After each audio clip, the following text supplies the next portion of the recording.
looking bleak, no turning back. Four horsemen riding on the edge of night. Chaos in their wake, no end in sight. Four horsemen bringing dark to the light. End days marching, get ready for the fight.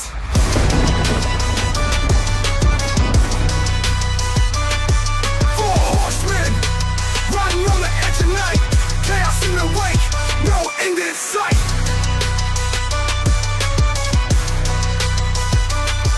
Four horsemen bringing dark to the light.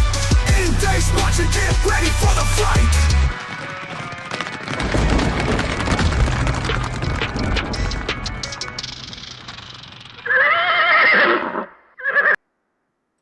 Good evening, everyone, and welcome to the next meeting of the Four Horsemen.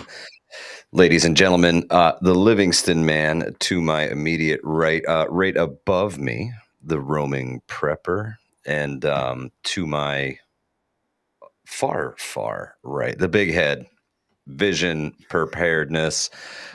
Thank you all for joining us this evening on this edition of the Four Horsemen podcast. And gentlemen, as always, nobody has any prior knowledge of these questions that I have drummed up for everyone this evening. I'd like to welcome everybody tonight. Canadian, good to see you. KP Heathen, Paul J. Conroy Sr., Teresa Buchanan, Loretta Hooch, Butterfly, Southern Tier Prepper in the house. Scott Hummer, good to see you. Some random dude in the house. Gypsy, good to see you. The Prepping Mantis. My microphone doesn't work until I push the button.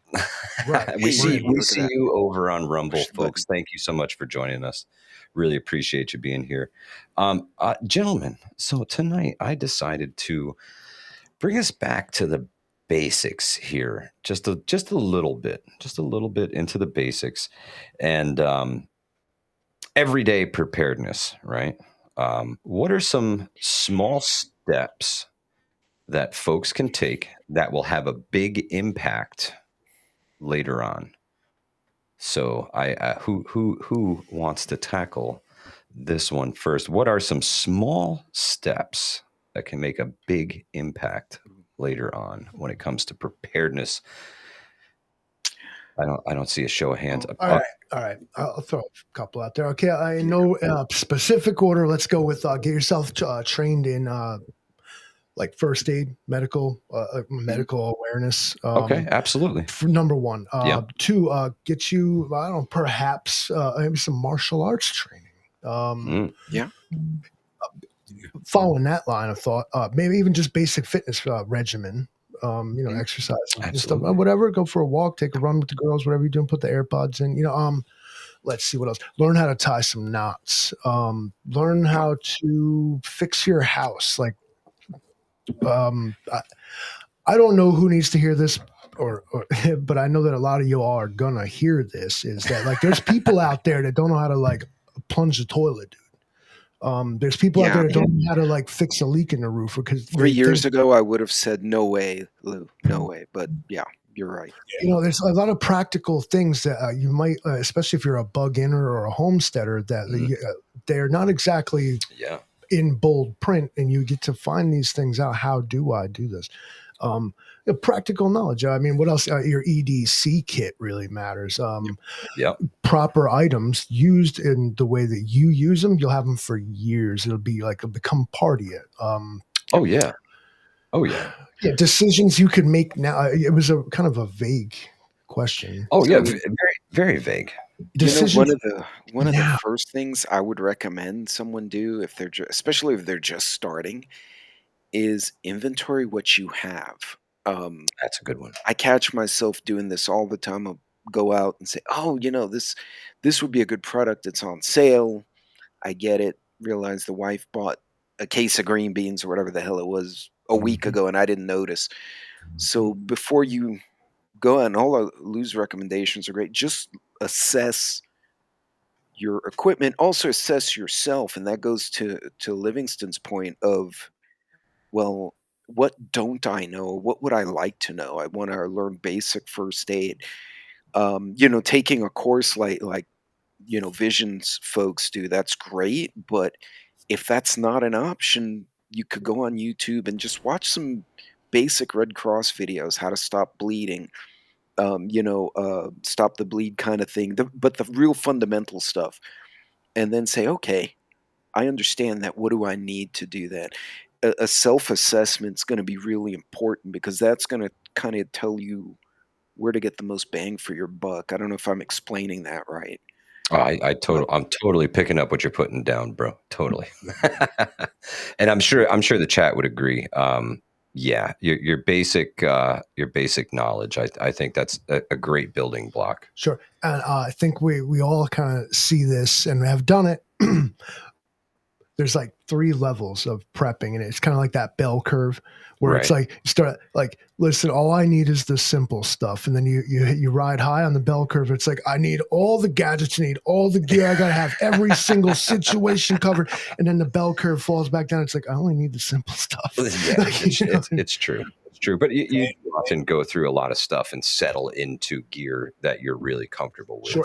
It's a journey getting there, figuring out what's what. And because you're going to go there, the bell curve don't lie, bro. So Trent, what do you think are some small steps that folks can take today that will have a big impact later? Absolutely. And I think you need to know how your utilities work in your house.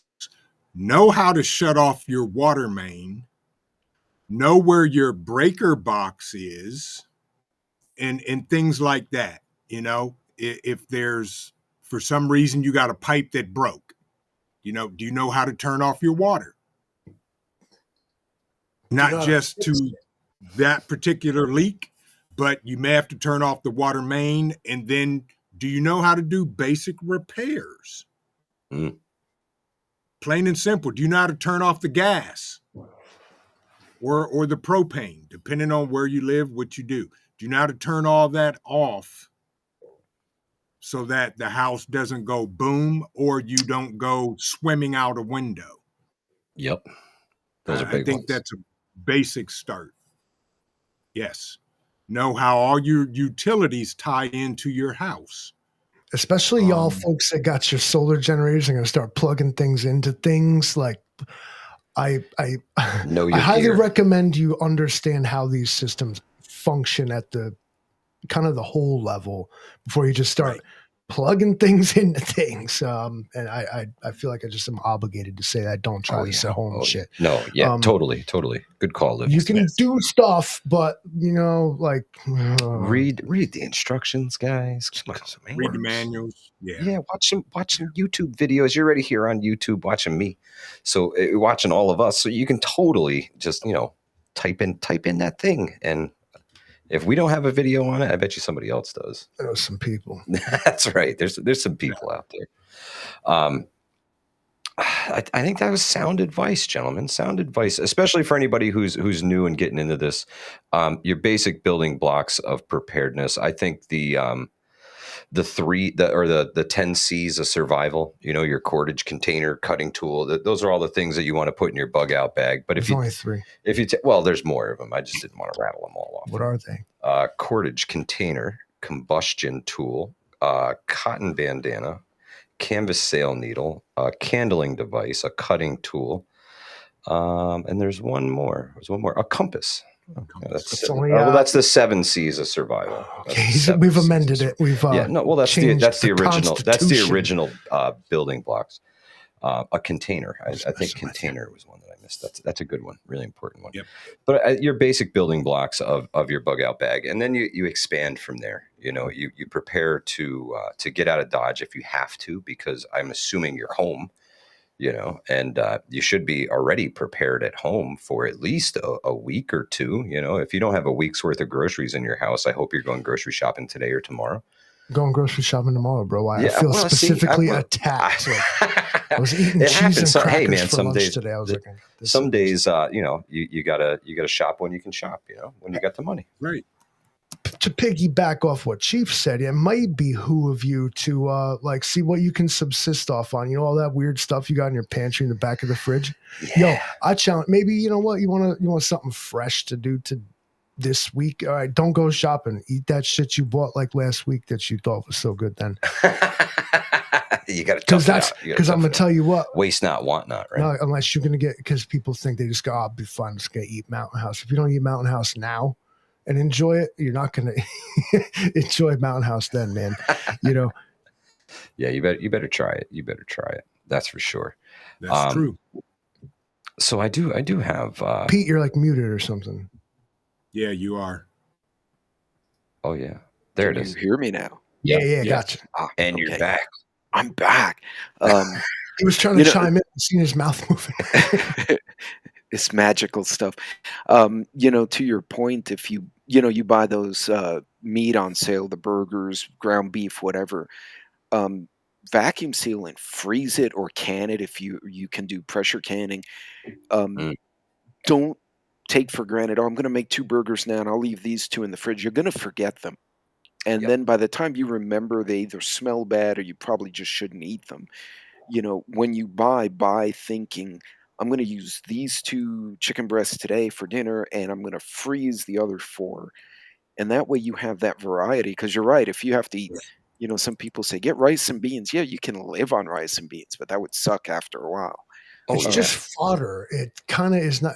There's protein and stuff involved, but it's not the end of the story. Is it when it comes to nutrients? Is that kind of stuff? Yes, it's going to fill your stomach, but is it going to nutritize you, or if that's a word? Nutritize. Ding ding, hit the bell. That's the word of the day. Neutralize. Yeah, I like that. That's a good one. So keep in mind, do some research and figure out your caloric requirements. That's a big one for one, and as well as a well balanced vitamin mineral diet in general. Instead of don't worry about fad diets and this whatever. What you need as a human, as an omnivore, is a well-balanced diet of all the good stuff. And a lot of this stuff that's marketed as emergency food is just that. You're supposed to eat this for 3 days because you're hungry, not live off it for a year and a half. True story. You're going to have to supplement your staples with more, exotic things. You're going to have to go shoot a deer or hit a rabbit with the car or whatever. Okay. You got to do what you got to do, man. But there's going to be man cannot live on rice and beans alone. Where's the beef, Livingston, man? Where's the auto scroll, Rumble? True. Holy cow! Yeah. No, Rumble is Rumble's. Mine's spazzing out. It's like jumping all of a sudden. Auto scroll. We have to push a button. Unless you leave the pointer in this specific secret place that only fucking Rumble knows what it is. Yeah, they have not disclosed that spot to us yet. I'm gonna put a magic marker. Mark. just circle it on the screen. Monitor, I'm just gonna put it right there. Sharpie. Right there. That's fine. That's fine. Get a new one, you rich bastard. Paul J. Conroy Sr. says, cutting tool or other sharp blade used for various tasks like cutting wood, preparing food, building shelter. A combustion device means create fire like matches, flint and steel. Correct. AI comment I ever seen in my life. Well, no, Paul's pretty solid guy. Is he? But yeah, Paul knows his stuff. Yeah. Absolutely. I don't trust nobody. Absolutely. I think they're all a bunch of AI NPCs. I think, especially Vision, dude. Y'all had me fingered. Y'all had me fingered as the bot, but he exhibits supernatural abilities, and everybody's like, "Oh!" And watch the subscribers. Couldn't be him. A resilient dad. Good to see you. Thank you for stopping by. He does that, and Facebook crashes on the other side of the planet. ARD, good to see you, my brother. Hope all is well. Let's see who else is in the house here tonight. The Watchman, Scott Trudell. Good to see you, brother. Yeah, the chat here is so rough. Apologies, guys, to everybody in the chat, man. We don't get to chat up with you guys as much as we typically do because, well, Rumble doesn't auto scroll. Rumble needs to freaking do better. It's all we want. And that's saying, listen, I appreciate that we can do this, and I don't know what resolution this outputs to, but it's decent, and it lets us I think we can get 9 people in here if we wanted. Yeah. Oh yeah. We have a downright party up in here. I mean, plus we just chilling with the Canadians. I mean, I know there's some bad blood. I mean, over a hockey game, but whatever. I don't know who exactly. I think we both. Can we say we both got our asses kicked? Can we go there? I would say, yeah. Well, Like, hockey was always contentious, Yeah, like man. Knockdown, drag out, fight, man. Those guys Yeah. fight. Like, That's the only reason I watch hockey is for the they fight. like to fight. They just now had a new excuse to punch each other on the ice. It's not. They would have found one anyway. I want to see 3 nationalities play hockey, like Americans, Russians, and Canadians. The Yeah, rest of you, that's like, it. you're just a sideshow. It would be a brawl with an occasional hockey play. Yeah. Absolutely. Maybe Vince McMahon should get some like NHL Into the hockey WWE thing going yeah. on. Like, He tried the NFL, right? Didn't he do that? XFL. The XFL was awesome, and it was like 5 games, a half a season. I thought it was cool, but like real football fans couldn't handle it. Like, Right. it's like, no, it's wrestling but football, but people are like, what do you mean it's fake but real? It's like, yeah, like the NFL, but it's fake but real. But just more fake. I have more invested in totally. this. No, he would do well at hockey, especially if they could like use the sticks and stuff a little bit more. So here comes Alexei Ovechkin with the steel stick, like just laying dudes out. Like, come on, man! This is like death hockey. Stone Cold comes in driving dipping hands in glass, blows the doors out on the Zamboni. I mean, that was from a movie, wasn't it? Right. Yeah, that was like Bloodsport or something when they dipped their hand in the glue and then in the glass. Oh, they did that in Rambo, and then in the Hot Shots Part 2, remember he was doing that? He put them in ice and then sprinkles. Yo, I miss those Naked Gun ass movies. Remember them? Oh God! And like Hot Shots, like those spoof movies they call them. Hilarious! Like, oh my God, hilarious. I miss that stuff so much. That's the stuff that Good Times are made of, right there. Lloyd Bridges. Now you'd offend a lot of people, like Blazing Saddles. Holy crap! Oh, God, people are uber sensitive. They got the "You Hurt Me Here" buttons, and they love to poke them out. It sucks. Who cares? Spaceballs. So, oh man, brutal. Brutal. I would never be politically correct in nothing. No. I don't even try. Imagine being like unironically politically correct. Imagine like being just I can't like I always. I'm such a stick in the mud. Like, you everybody else is doing. I'm like, nah, I ain't doing that. Yeah, I'd be like, what the hell? Yeah. Ew. As soon as everybody starts doing something, I'm automatically repelled. I'm like, ugh. Ew. I can't. Sometimes I can't hide my face. I get really expressive, and somebody will do something ignorant, and I'll just be like, yeah. But they see me, and then they're angry at me because I basically, with my face, told them they were stupid. And they didn't like that. Yeah. That's a big one. That's like that the age-old complaint. Like I get called up, like the boss is like, "Did you call the guy stupid?" I'm like, "No, I asked him if he was." I know I didn't call him stupid. I just asked him if he was stupid. Yeah. I asked him if he responds, so I just assumed. I asked him, "Are you?" I once called. I'm going to say 2 words that start with an R that are probably offensive somehow.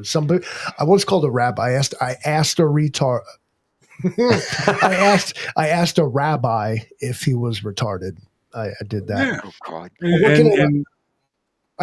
I will never excuse that word. Never.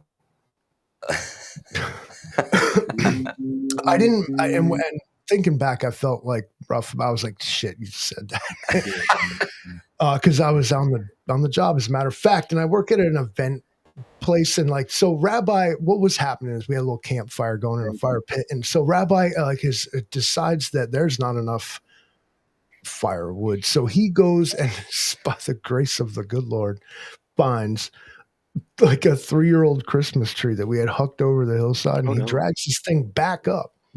Now, I don't know if anybody's ever seen a Christmas tree burn. A rabbi threw a Christmas tree on the campfire.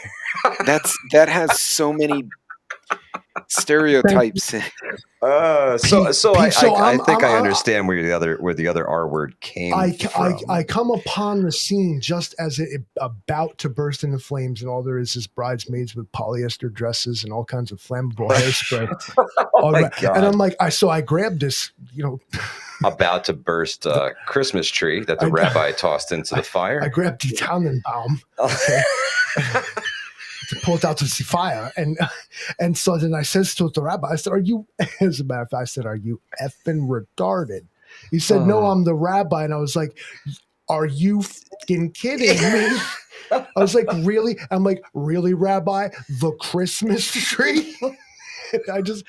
And then he realized that it was like this, and then we all felt bad. I ended up hugging the dude. Like he's like, "Oh my god, I should go." I'm like, "No, you got to stay, bro." I'm sorry. I'm like, it was too outrageous. I'm not making this up. I promise you. Okay, it was the most weirdest, like crazy shit. Like, yo, get yourself in the event industry, bro. Keep an eye on a crowd once in your life. You'd be like, "What in the fuck are people doing out here?" Wow. I had nothing but good times. Nothing but good times. I see Trent stirring up the pot over there. So they said they were. I can't even compute that. This is just so screwed up on so many levels. I can't. I couldn't make that up. I swear. I promise you that's true. Yeah, it was the most surreal. Incredible. Surreal. I said, Rabbi, the tree. Retarded. Yes. Really, are you fucking retarded? Anyway, so prepping and survival. Yeah. Is that where we are? Good. That's where we were. You never know. You never. that just goes to show. Well, I just heard the pounding of the horse hooves, and I just assumed we were all dead already. Yeah. I promise you ain't gonna be no thunderclap. Any of y'all waiting for some whole like, oh, here it is. Nope. We're gonna live forever. Only to suffer. Though that's all. To suffer. Okay. All right. So reeling into the next topic. He's got two. Preparedness myths versus realities. These are fun. Trent. Preparedness myths versus realities. The perceived versus the actual. You only need 3 days worth of water. That's a good one. So if you listen to, where are we at? Oh, if you listen to FEMA, 3 days worth of water, you'll be dead on day 4 because you haven't cleaned yourself. So you're going to die of dysentery or some other god-awful disease. You haven't washed anything. Yeah. Then I'm going to, stand on the mountaintop and go like that. Work. You haven't washed anything, and everybody's not going to be able to share 3 days worth of water. So I personally say the minimum amount of water, and this is just me, is 1 month per person in your household. You figure out how to do it. Mm-hmm. But yeah, ideally 3 days worth of water, that's not going to do nothing except make you frustrated and die quicker. That's a big one. Yeah. The water myth. I love it. I love it. Pete, what are your thoughts? What are some of the myths versus reality? I hear this one a lot, not in my circles, but in larger. It's, I'm just going to go to the woods. Yep. And do what, pendejo? Die. Because great. So you didn't die in the city with the Crips and the Nazis or whoever, the Antifas, whoever is there. No, I'm going to go in the woods so the bear can get me. Or I'm going to run across a badger who will chase me to infinity. Hell, bears run from badgers. Well, you're lucky if you make it past the rattlesnakes, Yeah. Some people think they go, I go hunting, I'll be fine in the woods. You go, look, when a normal hunting trip, right? We've all gone hunting at some point. You go with your buddies, you pack your crap, you go for a weekend, you sit in a stand, you get cold, sometimes you get a deer, sometimes you just get wet. You go back to the cabin, you drink, you repeat, and then you go home. If you had to live out there, that's not bueno. And I hear that over and over from certain people. And I know some people do live in the woods, right? Like you go out, you've gone for 2 weeks, like folks in Alaska. But I hear people like the middle of a city in their skinny jeans and their, their little whatever those shoes are that look silly. And they're like, I'm just going to go to the woods. Yeah, I'm going to go to the woods. And because I shot deer 2 years ago. Te vas a morir. You're going to die is what's going to happen. Yeah. You're going to be a loot drop for someone else who knows better than to go explore unintelligently. And they'll be like, Wow, look at this. Look at all this neat gear. Oh, there's that dude there. Okay. I'm glad you said that, Pete, because while they're hunting deer, I'm hunting them, and y'all know how I get down. But you don't even have to hunt them. They're good too, because they're like, I get this vegan soy-based diet. They're like, no preservatives. It's like so very. It's like if Whole Foods like was people, like, I mean, it's. No, it would taste awful, man. It's just bad all around. Well, they got the Worcestershire sauce for that. I mean, I have to send you. Stew it down, bro. It's a crock pot. They made that. We have to sell. I told y'all a long time ago. Don't show up at Lou's house. He's going to eat you, plain and simple. If he smiles, he's cooking you for dinner. God. Oh, good golly. Stomach's rumbling. Don't bite Mike's arm, please. He looks like the steaming ham from the Looney Tunes. Just sitting there steaming. Man, if you could have just overlaid a ham on Mike right now, like a cartoon ham, that would have been hilarious. I think I'd have fallen off my chair. That's it. I would have walked away. We're all going to get banned. Oh, good. Totally. My apologies for your sacrificial channels, gentlemen. But next up would be the Livingston Man on preparedness myths versus reality. All right, so a lot of stuff you like seen. A lot of stuff you like seen in movies. Like you ain't John Rambo. You ain't getting like take a RPG to the stomach, fucking pushing that shit out, jamming gunpowder in there, burning it. Come on, bro. I mean, I ain't saying you can't. I'm saying you fucking probably won't. All this, superhero stuff. A lot of steps when you see stuff in Hollywood and movies and stuff like that. Yes, like the fundamentals are possibly there, but there's steps that are left out in the interest of entertainment. You don't be that guy. Like, nah. This is actually a tough one. I walked myself right into my own trap here. Is that having seen something done once is better than having never seen something done. Is what you were shown accurate and stuff like this? Like, everybody want to be John Rambo. You ain't jumping off a cliff. You ain't sewing your arm back together. Maybe you will. Statistically, you ain't. Take yourself with a grain of salt. Everybody's tough. Of course, we don't admit our faults. I ain't fucking going out like that. You'd be surprised what takes out greater men and women than you. It's always some dumb shit, bro. When's the last time you hurt your back? I'll tell you the last time I crippled myself. You know what I was doing? Playing the air guitar. Did some rock star shit. Imagine I couldn't Jeff walk playing for a the week. air guitar. Sciatica. I said, "Oh, this is That's his new band, Sciatica." Sciatica. I'm telling you, it's a little dude with pain lightning coming out of the cartoon guy's back on a drum. All fun and games until you like sneeze wrong. Hello, 40 years old. Oh, that's true. Yo, take yourself with a grain of salt. Like, listen, and the best place to start with your level of self-esteem is I ain't shit and I need to learn more. And if you always kind of stay with that, as a musician, I have always been like that. Mrs. Livingston thinks that like I insult myself. I'm like, I'm not like a great guitar player. I can play the guitar, but I'm not great because there's always something I can learn and I can always be better.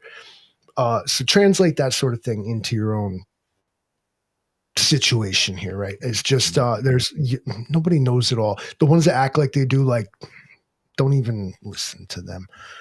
Well, Livingston, man, I'm glad you said that because my myths versus reality is a lot of people out there are bullshitters, guys. There is a lot of bullshitters, and they are going to tell you that they have everything that you're going to need to survive the apocalypse at their little compound. And you can come here when the shit hits the fan, right?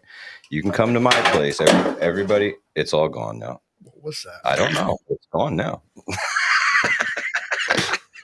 Wow, we got I have no idea poltergeist. what just happened there. I don't either. Something just jumped off a random shelf on the other side of the room. I mean, it's cool. I don't know what it was, but it's gone now. But yeah, I think there's a lot of people out there who are bullshitters, and they're just going to tell you what they want, what you want to hear to get you to come to their place to help them when shit hits the fan. Who are these people? Because they have nobody. Those are the bullshitters, Livingston Man.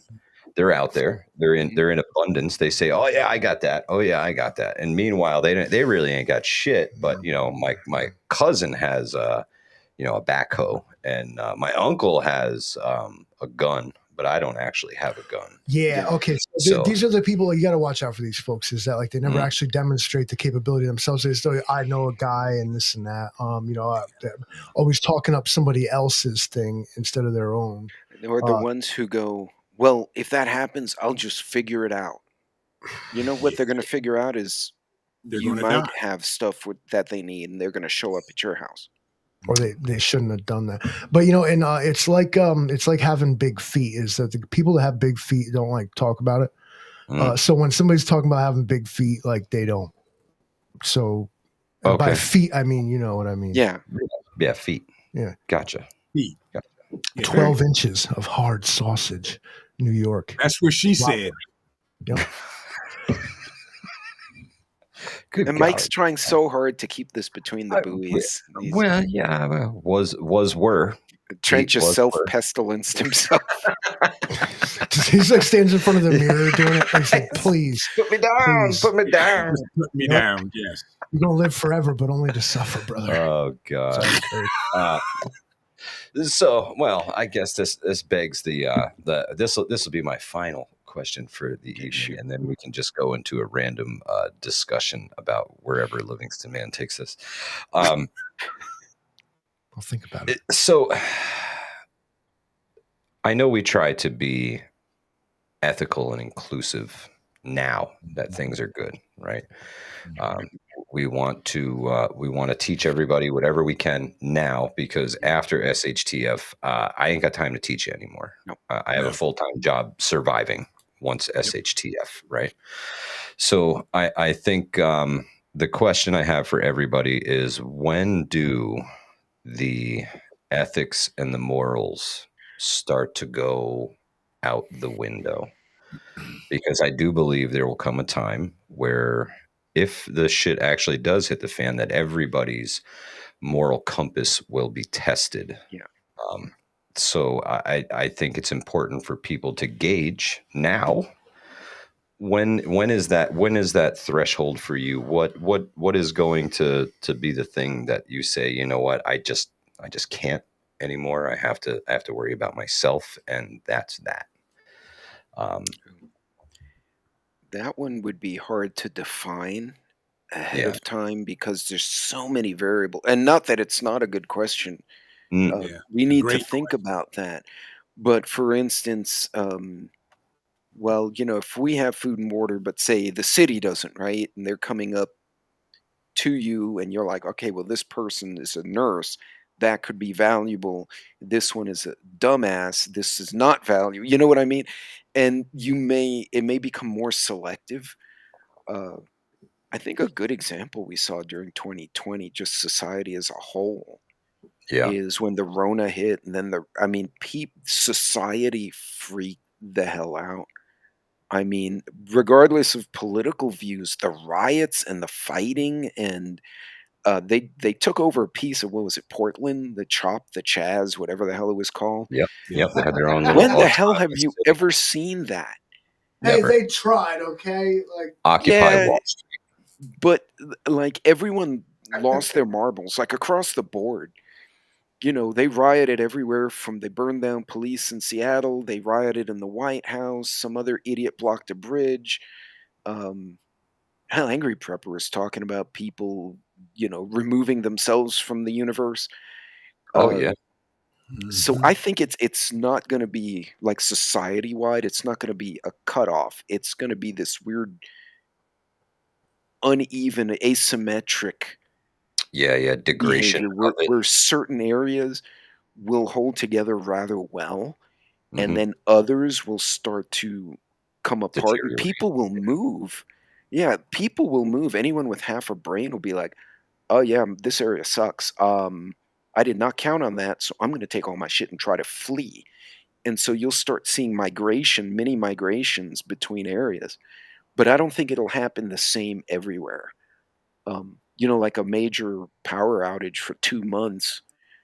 You guys might be fine. I might be fine, but New York City and Chicago would be a Oh, it'd be a rat mess. show. Yeah, it Yeah, would it'd be an be a total absolute mess. mess. I mean, just in the car accidents that would happen initially, Oh, yeah. when all the traffic lights shut off, it'd be a nightmare, and then it would just devolve rather rapidly from there. Yeah. I think for me, morals and ethics necessarily don't change. You have to make tougher decisions. Mm. That's a fair take, Because, yeah. Once everybody is per se where they need to be, and then, if I don't know you, too bad, I'm sorry.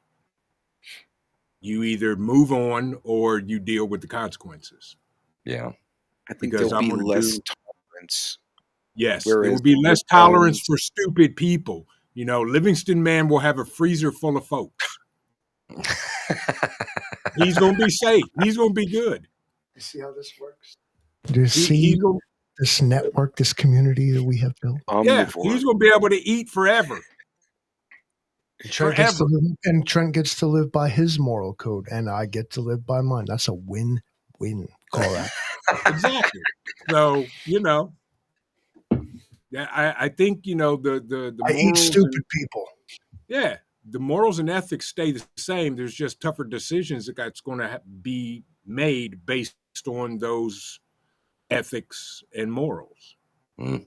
I think your reaction would have to be different too. Whereas today, someone's drunk and they're running around with a crowbar. You might be Right. more inclined to retreat, call the cops, let them handle it. Right. If there are no police, you might have to take care of it immediately and then deal with that. You made the same decision. You dealt with it, but it was a different outcome as to how. Correct. Absolutely. So that's an interesting way to put it, Trent. Yep. So I think I think everybody's maybe threshold will probably be something they really didn't expect. And I was sitting here trying to think about this, and it got me started looking like a ham again. But it's like, has anybody ever, like in your life, chat, everybody, like like they say something or they do something, and it's like you're actually never going to live that down. I'm going to remember you said that forever. Like it's just one of the things. Like it's like you can't come back from it. And I think that on the fly, based on like a personal and emotional reaction, will be what will turn people to a stricter standard as to their moral code, as you call it, right? Yeah. I think it's going to be something like it's all fun and games until like somebody realizes like they're getting disrespected, or like they didn't like the way like somebody acting, or like like why are you looking at me like that? Why are you looking at my girl like that? Yeah. Why are you looking at my daughter like that? And things that people can do things that maybe they just aren't going to be able to come back from for you, and that's going to change like your outlook on all kinds of stuff, not just that person particularly, but instead like it's going to change you in the mind where now you're a little more ruthless now, like you're going down some dark path, some Punisher shit, you know what I mean? Of course we always got to bring up the Hollywood. Oh, of course. But as for like drawing some threshold, like putting that in a book, like here's where I'm going to draw the line. Well, maybe. Right. Again, you'd be looking at some fundamentals like don't disrespect me in my house shit. Is one, I guess. This goes way deeper because you're talking about like who you letting in, who you chilling with, who are all these people. So, and that's talking about decisions you need to make now that will impact you later. Who you choose to keep your company with now is going to matter very much later. Yeah. Who are your friends now? Amen, Livingston, man. I'm glad you let me ramble out. Way to get back to that. But that's really a thing that's going to matter, because those are going to be the people that you know and chill with and love. And that's going to matter against the army of NPCs and faceless refugees you could possibly be confronted with. Okay, so this has brought my mind down the rabbit hole of my next question, which I wasn't planning on, but I'm going to put it out there anyway. Yeah, go for it. Does that make a person who has a strong moral compass an asset or a detriment to your group? Both. Because sometimes I think a strong moral compass can get in the way or maybe harm you later on down the line. Some people, they very strict when it comes to religious things, and they're not, thou shalt not kill, thou shalt not this, thou shalt not that, even to their own detriment, and perhaps the detriment of you and yours because they are part of your group. So I beg the question of, are they an asset, or could they actually be a little bit of a boat anchor? Well, that goes against the number one rule of survival. Don't die. Right. Don't die. That's it. So if it's between me and Bert, who's wheeling a crowbar and getting ready to hit my grandson, bye, Bert. Yeah. Without question. Like, and I hope somebody else in the group would do the exact same thing. Yeah. It boils down to knowing when to like be like that. But I feel that question. That's yeah, that's a tough one. Can I expand on that? Because please. So, you look at us, right? We're not murder. Well, Lou likes to eat stupid people, but besides that, I never killed anybody. Yeah, we're not someone who's going to go and be horrendous for no provocation, just go out and do something ugly. Right. But I'm worried about the people who are not mentally, and maybe I'm going down a completely different rabbit hole. They're not mentally prepared for the fact that other people will be horrendous. Like, just because you saw that guy at work and he was a nice guy and he was now he's freaking out. He just beat up his girlfriend to get a can of beans from her or something. And guess what? Now he's a problem. He's flipping out.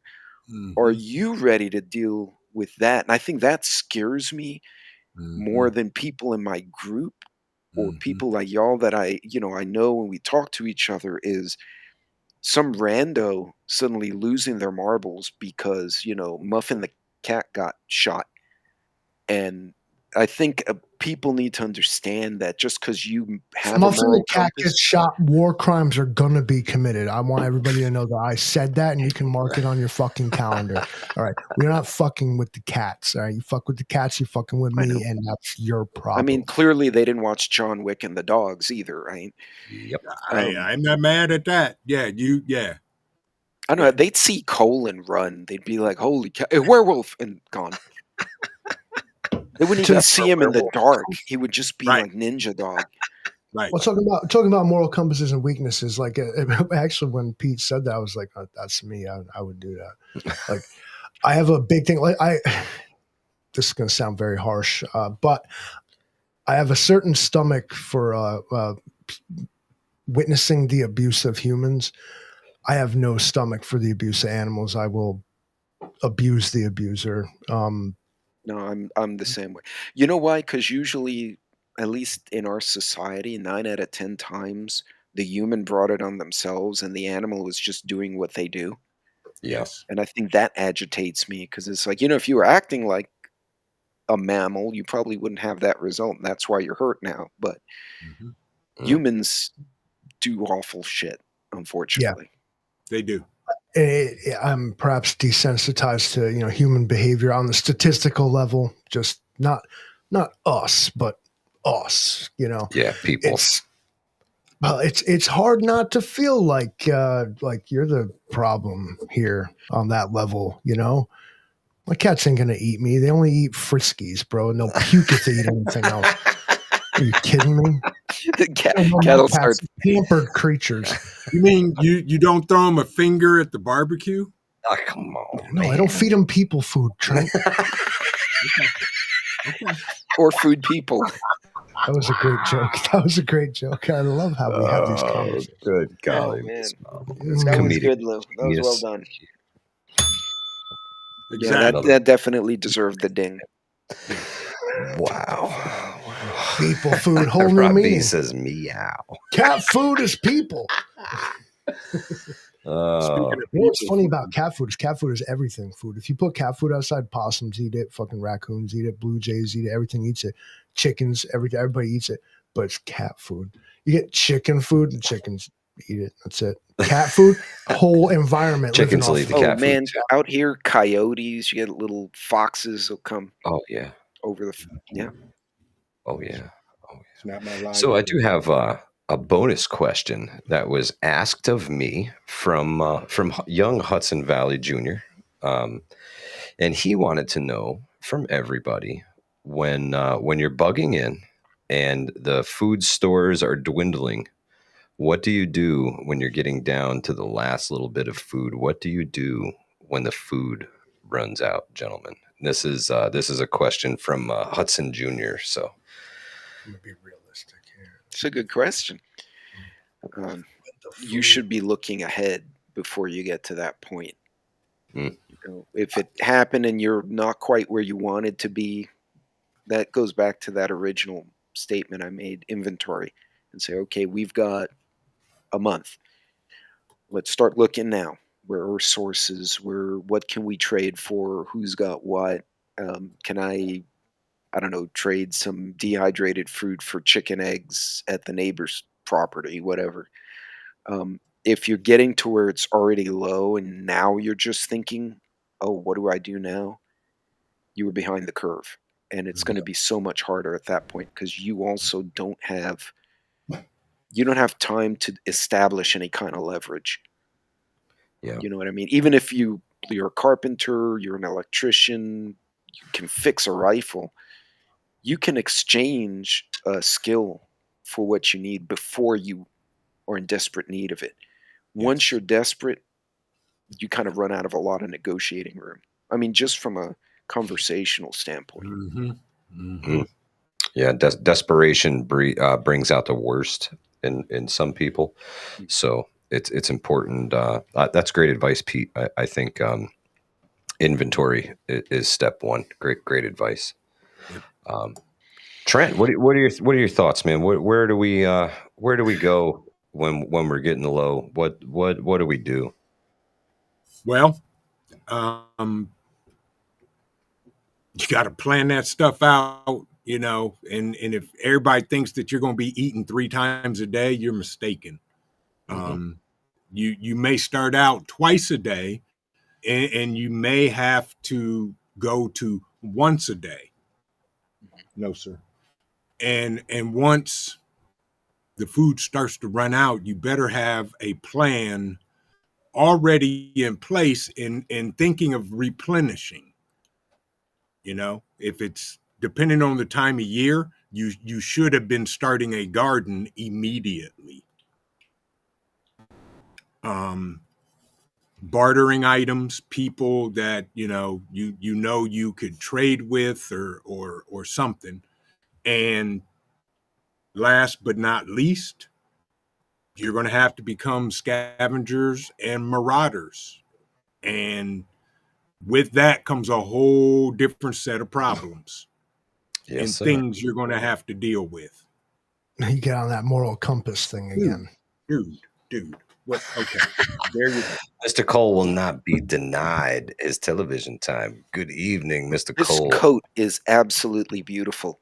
Yeah. Thank you. He's got an incredible shot. Mine look like 4 dish rags because I went and That fought in the dirt. that baby only like 12 months.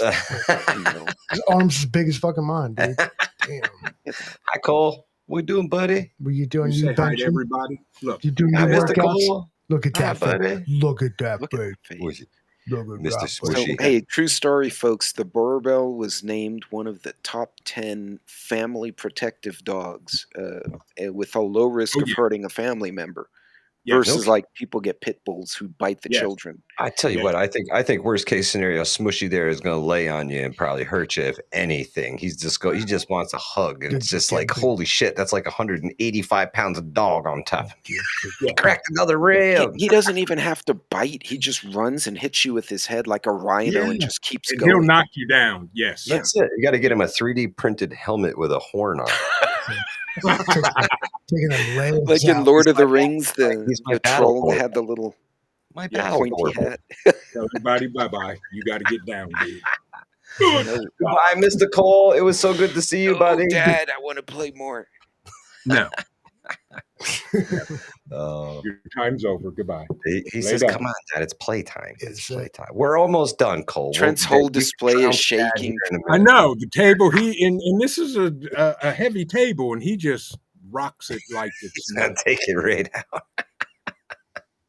If Trent falls off the screen, we know. But Cole just knocked everything down. Yeah, yeah. That's it. And now He cleared it out. He got hooked on the cords, and pew, That's it's just gone. funny. it's gone. Yeah. And he just laid down. He just wanted his 2 minutes of fame. That's it. That's it. I'm not mad at him. He's perfect. He's perfect. Yeah. Good boy. What were we talking about? I don't know. It's gone now. So it's on me, which Yeah. is great. All right. Where were we, And Livingston? what man? Mike Sorry had about asked that. is, what do you? So well, young Hudson, as a matter of fact, asked Yeah. is, Yes. what you gonna do though? All right, so you've been hunkered down, but like now you're realizing burning through supplies, and you ain't got a whole lot left. You rattle in a can of dehydrated beans, and you got a sack of rice that the mice been picking at, and you're like, this ain't looking good. Mhm. Here, what do you do now? And I know what y'all think I'm gonna say, but I will. Not yet. Eat the first person. Piggyback. All right. So what everybody else said is also what I was said. Is like this is the situation you do not want to find yourself to be in. If you're gonna start to prep, I guess like over prep, go 1.5 times. Do like you give it the old Amish try, right? Right. 1.5 times what the English do. Go a little overboard because this is a full rewind. This is nothing but like foreshadowing. When Trent said like that people think you only need 3 days worth of water.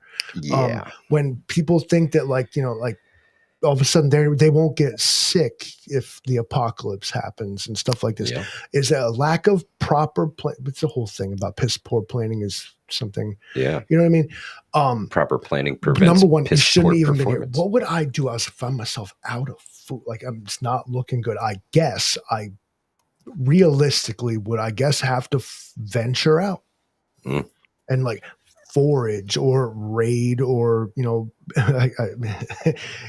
in this day and age of law and order, I think burglary and whatever. Yeah. Yeah. Moral compass stuff starts coming into play, and a lot of shit happens. And then the easiest way to avoid all of that unnecessary emotion and moral baggage is to prep now, because it's a decision you can make now that will genuinely impact you later in life. Just saying. They tie together pretty good. Yep. Prep now, make friends now, Yep. Learn stuff now. Ain't gonna be no Google. What you know going in is what you're gonna know, unless you learn it from somebody else or otherwise school hard knock stuff. Everything is you got to do all this stuff now, because tomorrow doesn't help. Tomorrow is when the shit gonna go down, bro. Today, you got to do it all today. Well, it is a Wednesday, so It is a Wednesday. Vision, tell 'em. Vision, what's your slogan? The time is now. Thank you. there it is. Not next week. Now. Yeah, That's right. now. This isn't Hudson Valley procrastination and survival. It's Procrastination. Valley prepping and survival. Yes. That's right.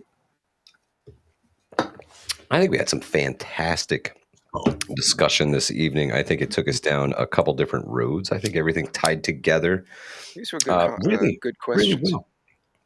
really well tonight. I think when the food's running out and you're starting to get low, I'm venturing out at the very first signs of that. Yep. Being an outdoorsman and a hunter and a fisherman, that would be my first go-to, I would say. And if I'm not having any luck on the first day or two, I'm going to start venturing towards the farmer's property and asking them what I can do to help in exchange for food.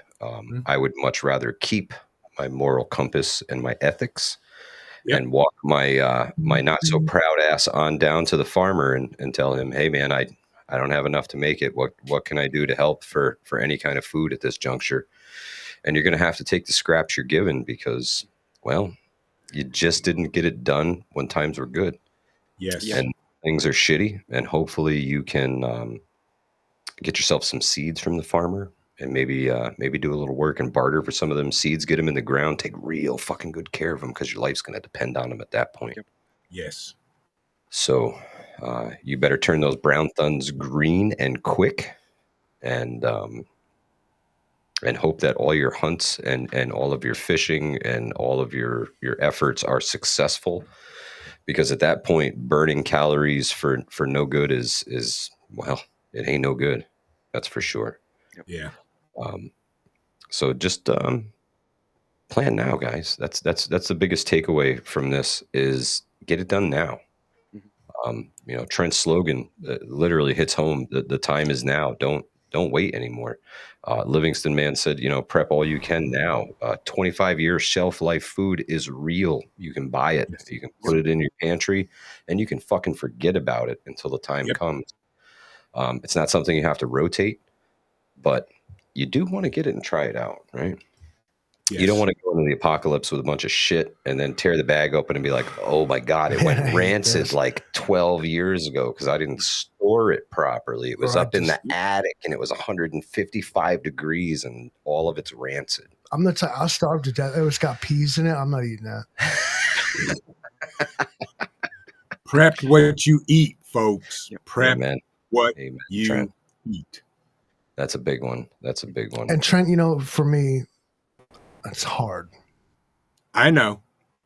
But steady supply. For everyone else. I got you. I got you. Don't worry. Yes. Yeah, that's all these black market channels you got to go through just to, eat right. Literally. What I say? I didn't do nothing. 3 days from now. Out of control. Oh, out my of control. goodness. This Right is on the the FBI, Mr. Lou. Please come out of your house and be like, I was joking. I didn't do anything. Oh, goodness gracious. But hey, I want to thank everybody for joining us tonight. Really appreciate everybody being here. The Roaming Prepper, thank you so much for being here, my brother. Trent, thank you so much for being here. Livingston Man, thank you so much for letting me be here. Really appreciate it. And I really appreciate all of you. If you guys don't mind, if you're new here, consider subscribing. Click that bell notification. Make sure you get notifications. Livingston Man loves it when people hit the money button. That's his all-time It's my proverbial. favorite. That's my my metaphorical hat out there, bro. Tip my performance. His guitar case is open. Hey, every little bit helps. Thank you. Chucking them your way. Never make it. I ain't got the arm for it. If you can help, smash the like button, folks. Share this out.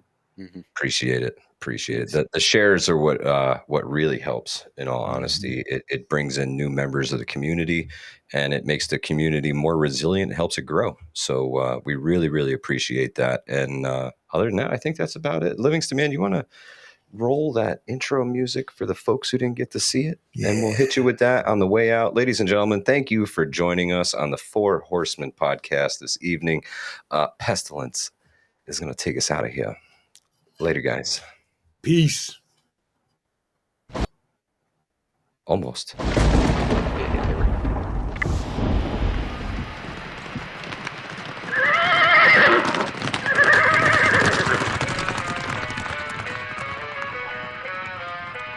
Apocalypse style, 4 horsemen riding dirty. Death on my left, keep the Glock sturdy. Standing in the kitchen, hunger like a beast. War paint ready, unleash the inner beast. Pestilence drop, spread fear in the streets. Disease hit the block, no doc can compete.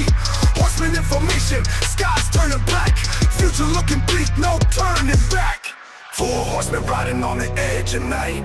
Chaos in their wake, no end in sight. Four horsemen bringing dark to the light. In days marching, get ready for the fight.